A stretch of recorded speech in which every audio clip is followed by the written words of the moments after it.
Look at the people in this table. Look at our backgrounds. Just think that in 1961, as a 13-year-old, by myself, in my way to Spain, I wasn't even coming here. I arrived in this great country. And almost 60 years later, I'm sitting next to the President of the United States, talking about the American dream. The only country in the world, no other country in the world, that you can start a business from the trunk of your car. And within a very few years, with hard work, commitment, and all the core values that we learn from this very culture of ours, we can become very important to our future. We can become those people who make the next generation better than the one before. This is the only country. Why do you think you had to close the borders? Because everybody in the world wants to come over here. Nobody's ever forced to come over here. We come over here, in my case, because my parents chose that I would not be indoctrinated by the communist country, by the totalitarian country, by the totalitarian regime. They don't educate children. Absolutely not. And this is something that we need to understand. What is happening in our backyard today, I experienced as an 11-year-old. I remember vividly all the promises that a guy named Castro gave and how 99% of the people swallow the pill. It took many years later, after I read somebody named Saul Alinsky, that I realized that all those people were nothing but useful idiots. I remember Castro, while in the mountains, being interviewed and asked if he was a communist. He went crazy. I dare you, he says. Católico, apostólico, y romano. I'm a Roman Catholic. Educated by the Jesuits, he was. How dare you? We even have a priest in the mountains. We used to have priests in the mountains. I remember, I was the Marist brothers, Christopher Columbus here, for those of you know. And I remember the brothers, the Marist brothers, used to send young kids to the mountains because it was the second coming of our Lord. He was going to save Cuba. I remember how he promised to the farmers, to the Guajiros, that you're going to own the land. I remember all the promises that we hear today about free education and free health care and free land. And my God, no freedom. But he never said that until after he was in power, got rid of all the police, got rid of all the military, been there for the last 60 years and counting. And he destroyed each and every one who helped him, the Catholic Church.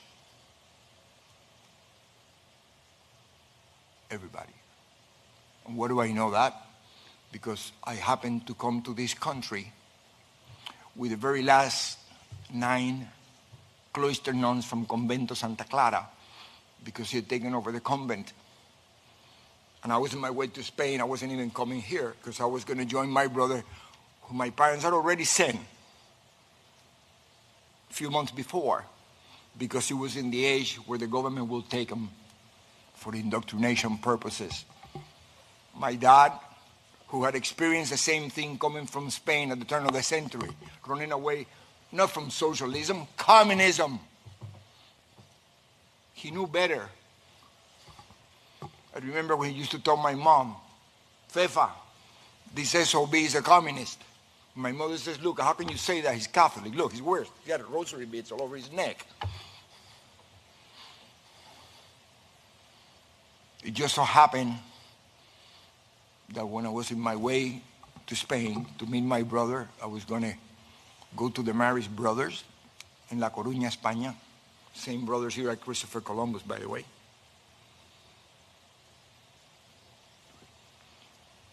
My brother died. And I was kept in this country.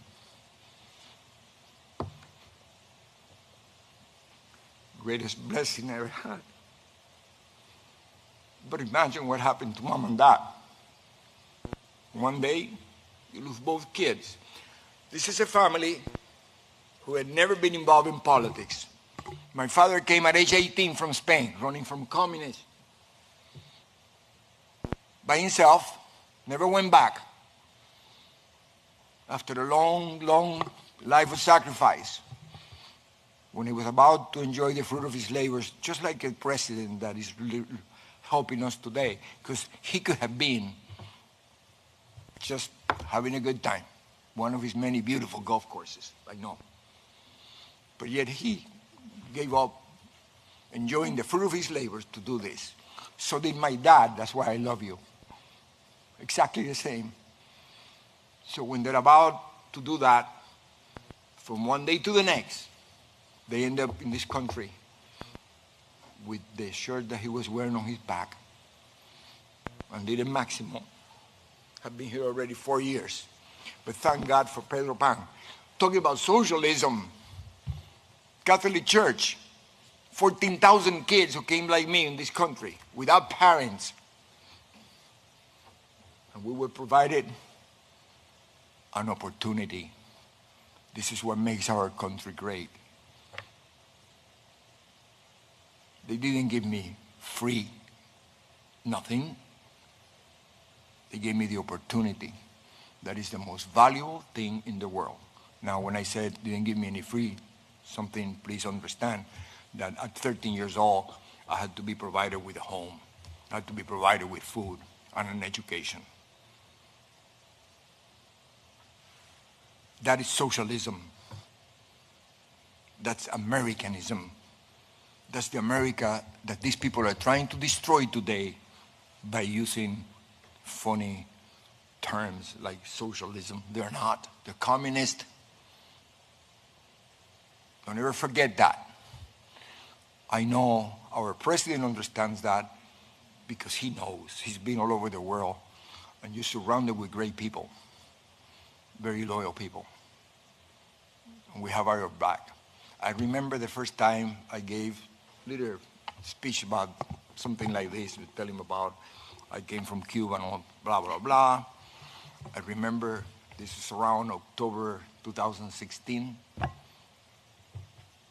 I thought you were a little crazy for the sacrifice you were about to take. But I predicted that we were going to elect you in November and I was going to see you in the White House in January. Thank you very much. Because of the situations right now, I cannot give you a hug otherwise. Thank you very much. And I want to leave you with one last thing. Never forget about my dad, who only had a sixth grade education, but I think he was the greatest philosopher I ever met. He used to tell us how lucky he was because he was able to come from Spain to Cuba. And then he came from Cuba to the United States. And he saw me graduate from college, and that was the biggest prize he ever had. And he said, don't lose this place because you're not going to be as lucky as me. Because if you lose this place, you have no place to go. So with that, please keep that in mind. And please, people, explain that to our young people who are demonstrating out there. Don't be useful idiots. Please understand what's happening in our country. See what happens to our parents and see what is happening to America today.